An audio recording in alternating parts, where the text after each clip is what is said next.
Hello. Welcome back to my channel. I am very tired.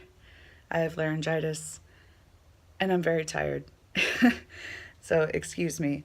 I'm a little all over the place because my life is kind of all over the place right now. But this is my 35-week 2-day bump date. Now, I didn't post a video about this because it would have taken forever, but my due date has actually been pushed forward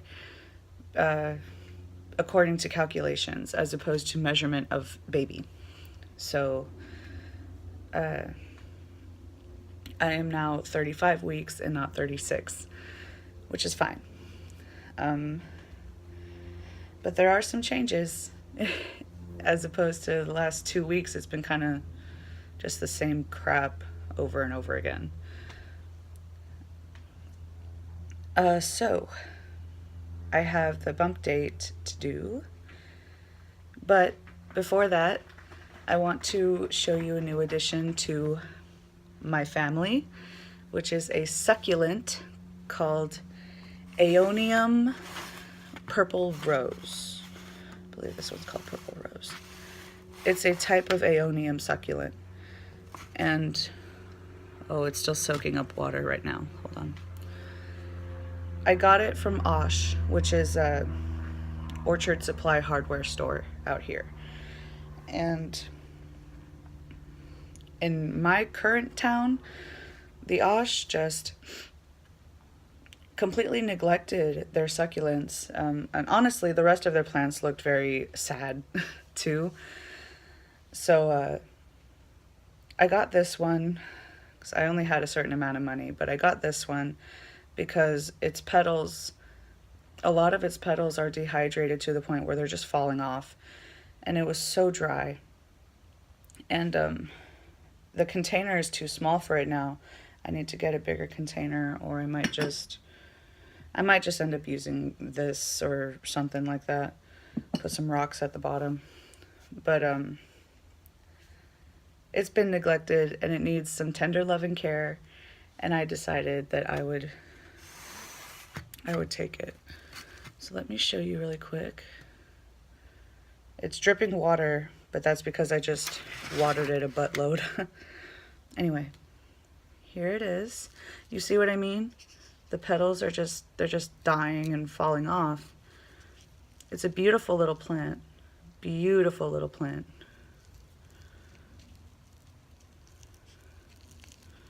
There's the top biggest flower right there. And it's just like, look at that. How do you manage to dehydrate a succulent? I don't get it. But I'm hoping that with some tender love from me and watering and enough sunlight, that it'll revive itself. I'm hoping I'm not too late to get it back to growing. And I just got some water on our mealworm.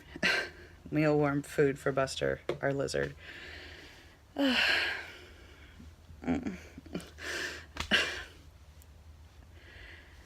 That's the kind of stupid stuff I'm doing right now, and it's just driving me crazy. Anyway, up to the bump date. I think that's enough. Really, I don't have a lot of symptoms, but I do have a change in symptoms, so I will go ahead with that. One would be acne everywhere. I even have it like my inner elbow here and on my legs and on my upper back, which I've never had. I've generally had really good skin, even through puberty. I never had an acne problem. I would get a pimple every now and then, but I've never had it this bad before. My skin looks awful. My pores are huge. Can't handle it, honestly. every time I look at myself in the mirror, it's just like, fortunately, I found that Kirkland face wipes, it's pretty organic. It just has 3 ingredients in it. I found that they help my skin a lot. Of all the other stuff that I've used on my skin, the Kirkland wipes that you can get at a Costco, maybe even at a Sam's Club, they've done the trick to keep it as a, at least not inflamed as it was. I mean, I had pimple here, here, whitehead here and here. I was getting them here and here, the irritation here. And it was horrible. That's the worst it's ever been for me. So that's symptom number 1. Symptom number 2 would be general swelling throughout, like, well, my arms and my hands aren't swollen right now. But towards the end of the day, my arms will get swollen. Not too bad, but they will get swollen. Let me make sure this buddy gets as much light as it can. My feet definitely get really swollen. I've been instructed to not stand as much as I have been standing because of the swelling, and it can get bad. So every time I sit down, which is a lot now, I have to elevate my legs and let the blood and water flow down, or upward, I guess. So there's that. That's fun. And my sinuses are still insane, but that's because the air out here is disgusting. The last one would be my boobs, my breasts. They hurt. It's not just a sensitivity. It's not just engorgement. They hurt a lot. Like, it feels like they're stinging. It hurts so bad. I can't, like, at night, usually, it gets so bad to where I can't move, I can't do anything. I'm just kind of stuck like this and just waiting for it to go away. I heard, or not heard, but I read that that's due to a process, I guess, that's called let down, which is basically where the breasts are creating their little canals to help breast milk flow to the nipple. So, I mean, no pain, no gain, right?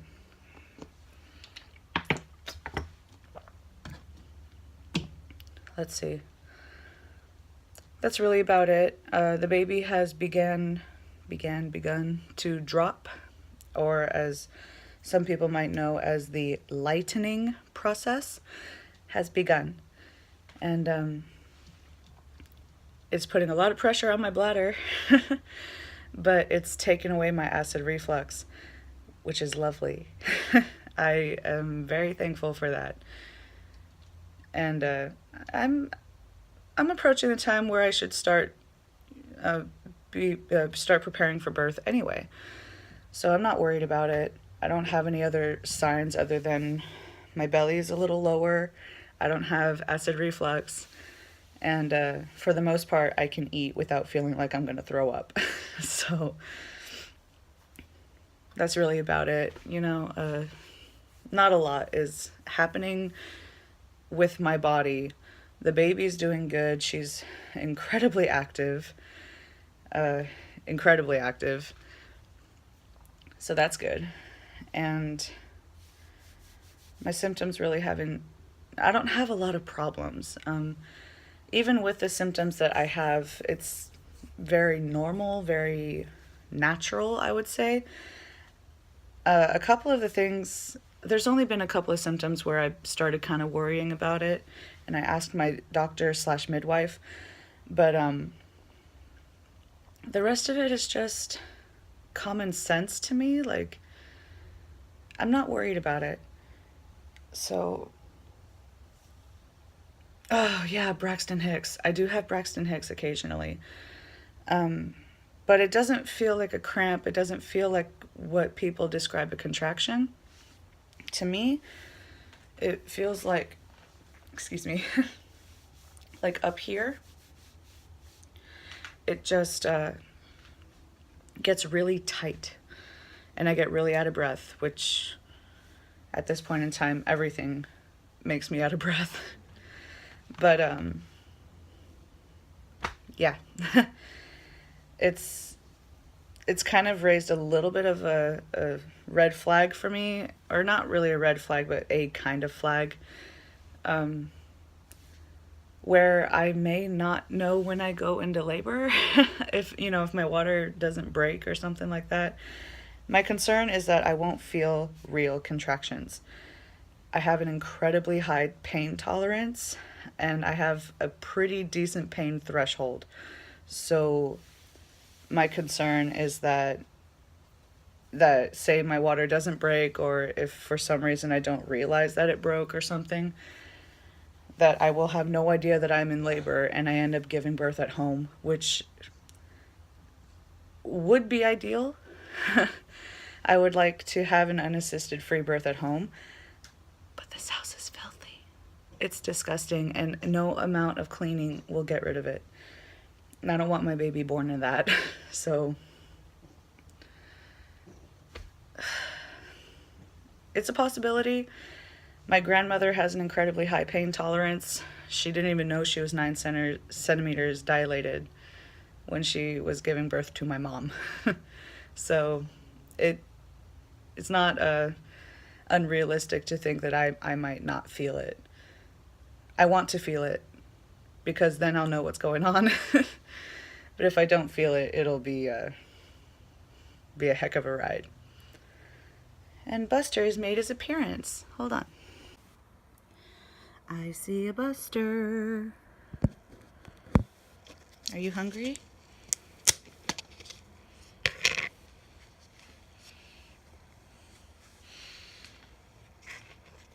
You don't want any food? That's okay.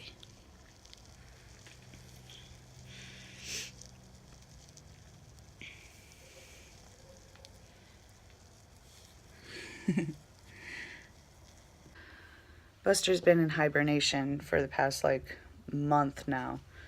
We have food for him. He has water. I always make sure his heat lamp is operating, but he hasn't really done much, which is fine. He's a lizard. He can do what he wants.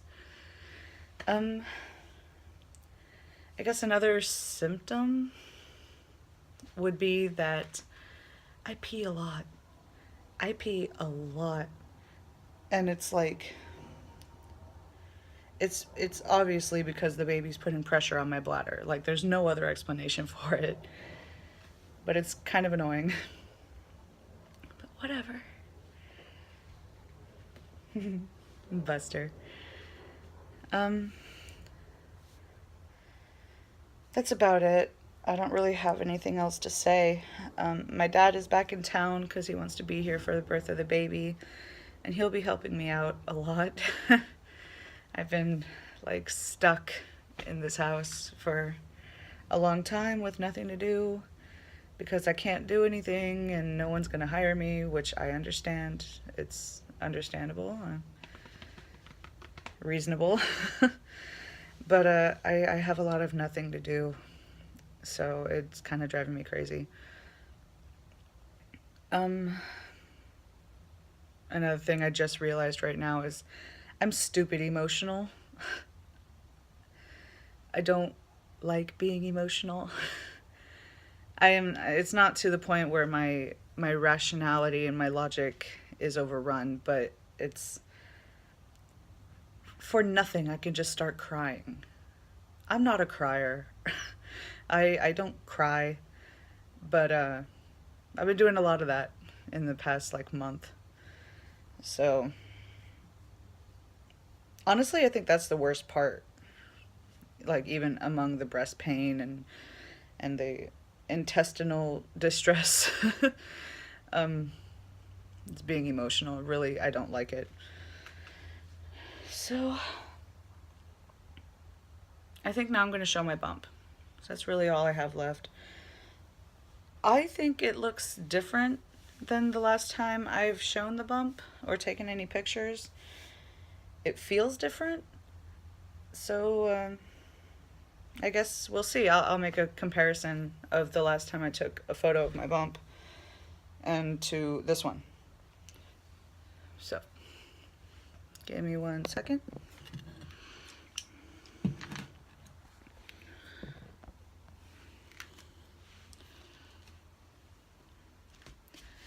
Here's a front view clothed.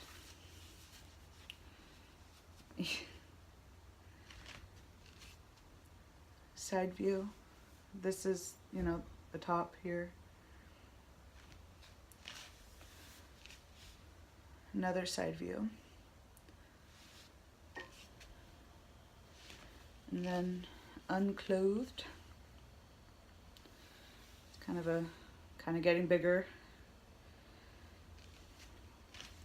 Side view. And then the other side. And baby is more head down. I'll feel movements like right here and here, and they're more up here again as opposed to under my rib cage. So that's interesting, I think. I think that's really about it. Yeah, it's about it.